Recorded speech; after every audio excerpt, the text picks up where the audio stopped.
ооз ачып атканда өзгөчө 3 дуага маани бериш керек. Биринчиси, Аллахым өмүр бою ушул канча өмүрүм калса жакшы дуаларымды кабыл болгон, дуасы кабыл болгон инсандардын катарына коштуш керек. Дуасы кабыл болгон инсандардын катарына кошулса, кийин кандай жакшы дуаларды кылбасын кабыл болот. Биринчиси ошол. Экинчиси, эки дүйнөнүн жакшылыгын сураш керек болот.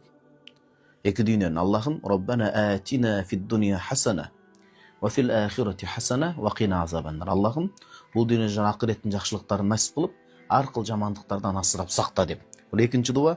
Үчүнчүсү, Аллахым эки дүйнөнүн тынчтыгын, саламаттыгын насип кыл деп. Эки дүйнөнүн тынчтыгынын ичине жалган жалаадан алыс болуу, курулай дооматка, саткындыкка, туура эмес нерселерге, шерменделик, уятка калбоо деген маселелер камтылат. Демек, ооз ачып атканда өзгөчө, кыскача көп нерсени камтыган нерсени сурайт экенбиз. Дуам кабыл болгон инсандардын катарында кыл. Экинчиси, эки дүйнөнүн жакшылыгын бер. Үчүнчүсү, эки дүйнөнүн ар кандай апаат, кырсык, ар кандай сыноо, оор сыноо балелеринен сакта деп маани бериш керек экен да.